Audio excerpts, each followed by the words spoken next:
Hey everyone, it's Stephen here with another case study, and I'm stuck in a bedroom today because, well, we're in isolation. So I'm here today but with my good friend David, who is also a client at Marketplace Superheroes. David, will I call you David? Dave, what do you want me to call you today? Dave's fine. Okay, perfect. So Dave, tell us all a little bit about why did you get involved with Amazon? Like, how does a guy just go from not being in an Amazon business to even knowing about it and getting involved in it?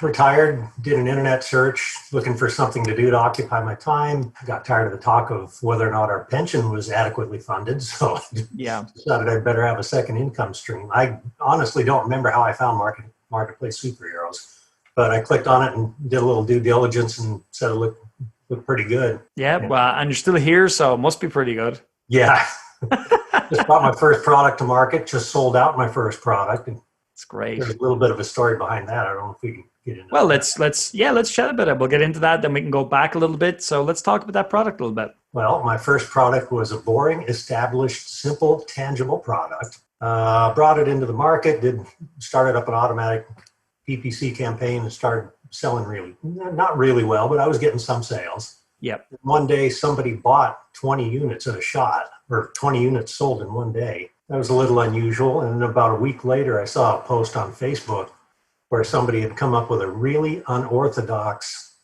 way to use my simple product in treating patients in ICUs. Yeah. And my remaining stock sold out in 18 hours.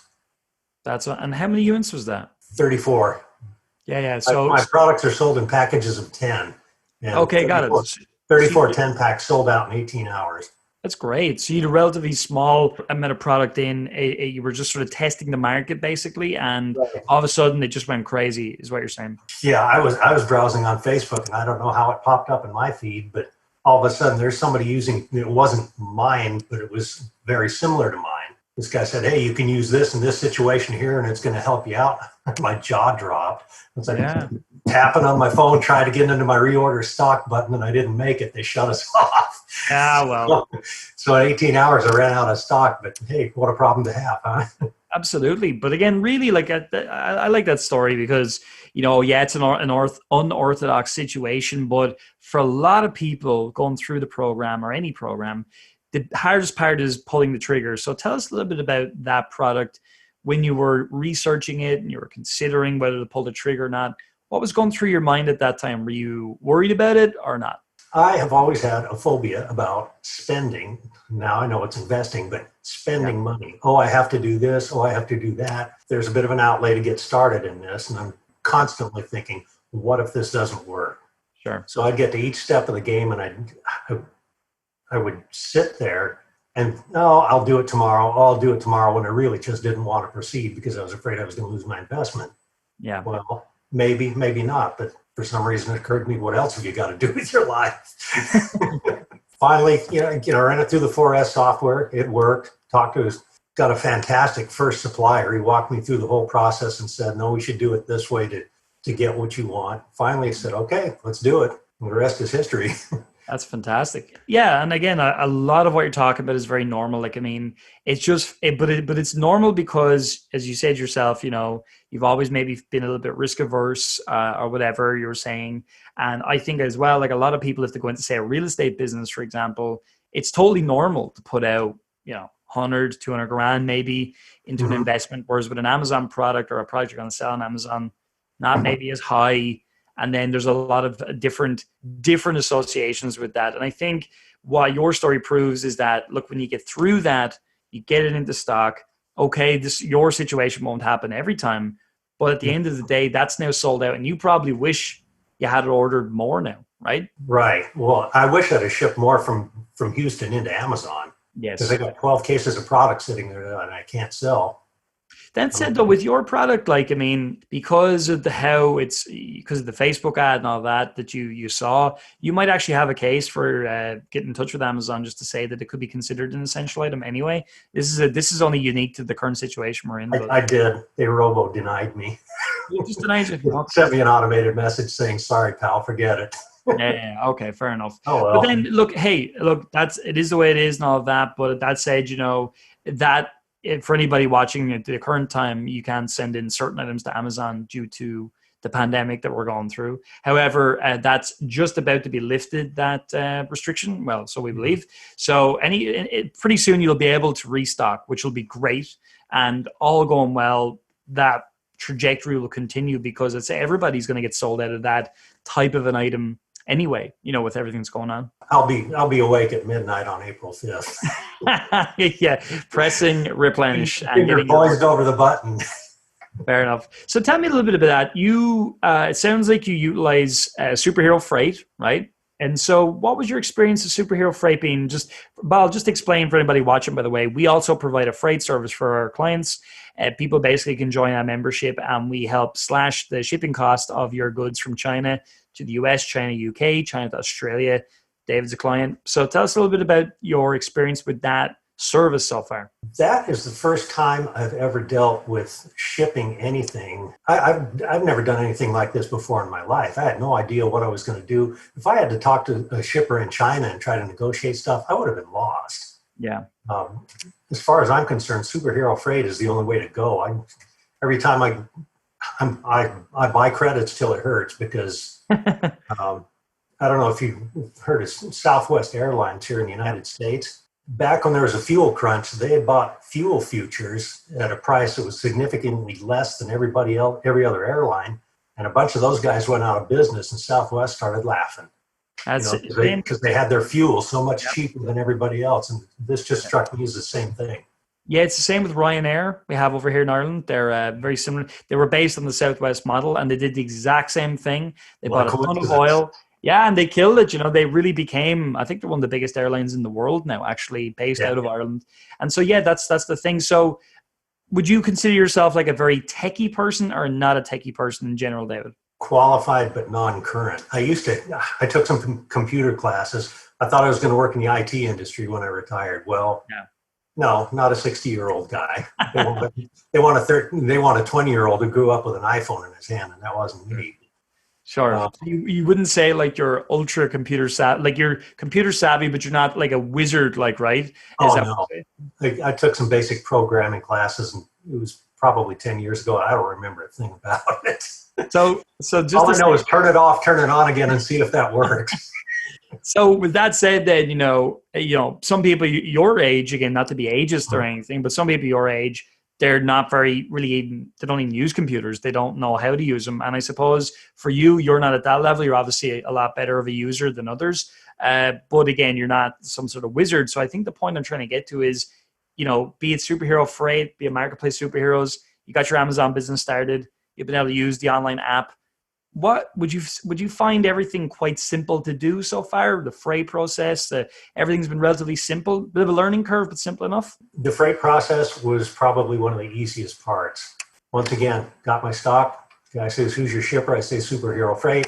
I send them, create a item in the app, and they take care of the rest. It was really fairly easy as long as I had all the paperwork I needed, commercial invoice and packing list and so forth. It was very easy. I can't imagine like calling up FedEx and trying to arrange a shipment like this. Yeah, no. It's funny as well because a lot of people would say the logistics part of selling on places like Amazon and importing, it's the most complicated, hardest part. And we used to teach that part in real detail. And then we realized, why are we teaching this? Like we could just build a service that's way easier to use and we don't have to teach it anymore, Thank you. Yes. Thank you. So look, great to hear that you've got product launched. It had a very interesting story. That's all wonderful. What's your mid to future goal for this type of a business for yourself? What are you trying to achieve? At first, I just wanted a second income stream. There was a movie. Somebody was taking a trip and they said they were going to go first class. They said they were going to turn left when they got onto the plane. Yes. Fly someplace first class just once so I can say to do it. Just easy life. And make more money. Stop worrying about money. Make so much that I probably don't have to worry about it. I grew up poor, basically. Sure. That's where that came from. Yeah. And all of a sudden, there's an outlay here. Pull the trigger. But that was the hardest thing to do, is just go ahead and do it. And then after I got past the first one and saw some success, it goes away. It makes it a little easier. I'm working on product number 2 now, but I got overtaken by events, so that's going to have to wait until next week, I think. That's okay. But it's really inspiring to me, David, your story is because, it took me a long time to reprogram my own wealth beliefs and my own belief about business and all that. You know, you got a few years on me, and you had to go through that same transformation after spending even more of your life with those same beliefs that I had beforehand, right? And so that to me is really inspiring because, you know, the old saying, like, you can't teach an old dog new tricks and all that, right? I'm not saying you're an old dog, by the way. But I'm just saying that. But you know what I mean? My point is more like a lot of people have a belief that when they get to a certain age, that's it. They can't do anything else. And your story to me is really inspiring because you battled through some of those things you found tough. You got your order in, product sold out, you're working on more products. And that to me is so inspiring. So a lot of people watching today, you know, there's a belief out there that people want to see these, oh, I'm doing $100,000 a month and that's all fine. But really a lot of people, David, they love seeing stories like yours because you just got beyond the problems in your, well, not the problems, the beliefs in your brain, and you placed your first order, you pull that trigger. So would you think now you feel a lot better about placing your second order, your third order? You feel more confident now? What do you think? Yeah, I'm actually thinking about starting on product number 3 while I get number 2. Right. I've identified it. I need to get some samples. I need to take a look at it, but why not start number 3? I mean, I can always deal with that supplier when that becomes convenient now. Yeah. I have to learn to multitask. Fortunately, my wife happens to be a bookkeeper, and very good. That helps out greatly because she knows more about running an office than I do. I've never run an office before. Yeah, that's Where great. Did I put that? Where did I put it? Papers flying around, that sort of thing. For sure. And David, so right there in front of you. Oh, I know. Thank you. I know that feeling. My wife's a teacher and she's very organized. So then the final thing is then, you know, what would you say some of the skills you've learned along this journey that you've been on so far?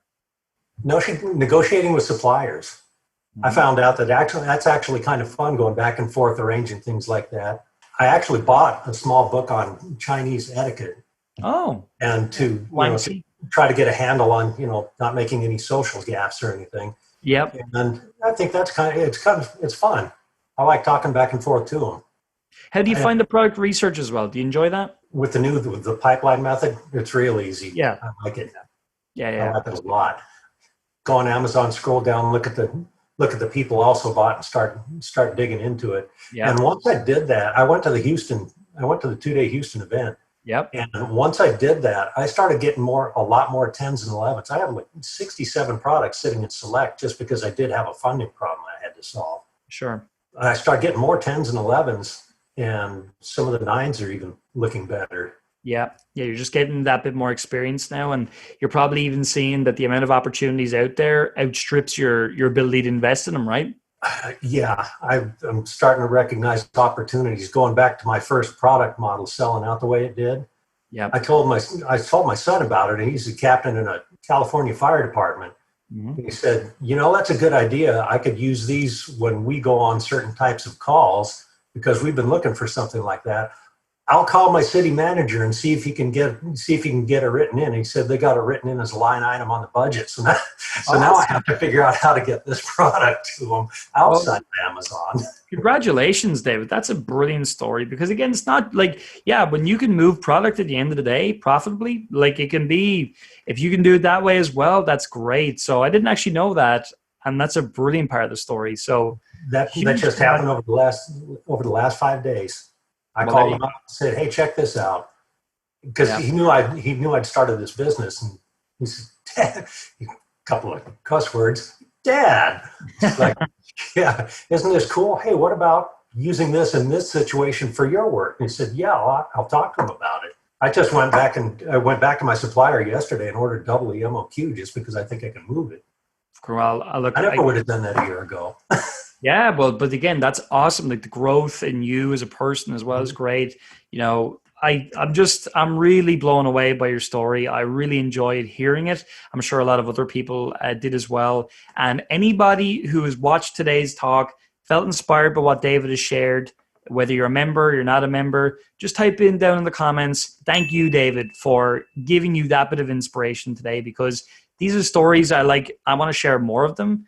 So David, thanks a million for coming on, taking the time out of your day. And the biggest thing I want to say thank you for is for actually doing the work, implementing the process, and getting the results from it. So massive congratulations. And it's just great to have you as part of the team. All right. Thank you.